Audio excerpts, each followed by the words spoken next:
శ్రీమాత్రే నమః. ఈరోజు మనం శ్యామలా దండకం ఎలా వచ్చిందో తెలుసుకుందాం. పూర్వం ఒక రాజు ఉండేవాడు. ఆ రాజుకు ఒక కుమార్తె. ఆమె గొప్ప విద్వాంసురాలు, సౌందర్యవతి.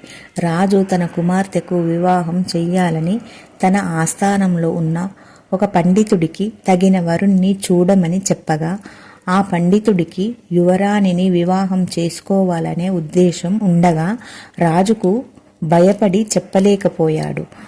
మనసులో ఆ దురుద్దేశం పెట్టుకొని రాజకుమారికి ఒక మూర్ఖుడితో వివాహం జరిపించాలని సంకల్పించుకున్నాడు. వరుడి కోసం పర్యటించగా ఒక వ్యక్తి తను కూర్చున్న కొమ్మను తానే నరకడం చూసి, ఇంతకన్నా మూర్ఖుడు ఇంకా ఎవరైనా ఉంటారా అని వెళ్ళి మందలించి ఆ యువకుడి పేరు అడగగా తెలియదు అని సమాధానం ఇచ్చాడు. పండితుడు ఆ యువకుడితో, నీవు నేను చెప్పినట్టు చేయు, నీకు రాజకుమార్తెతో వివాహం జరిపిస్తాను.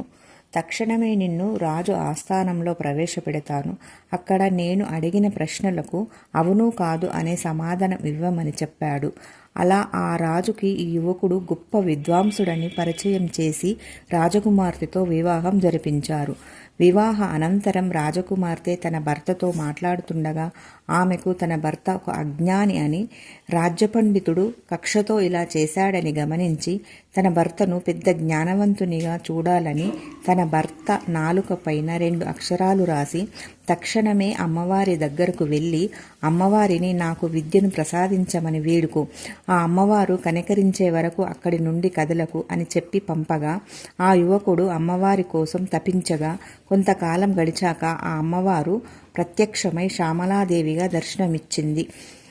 ఆ అమ్మవారిని చూసి పలికిన వాక్కులే శ్యామలా దండకం. అలా ఆ యువకుడు ఒక గొప్ప కవి, కాళిదాసుగా గుర్తింపు పొందాడు. ఇలాంటి భక్తి వీడియోల కోసం మా ఛానల్ని లైక్ చేయండి, షేర్ చేయండి, కామెంట్ చేయండి, సబ్స్క్రైబ్ చేసుకోవడం మర్చిపోకండి.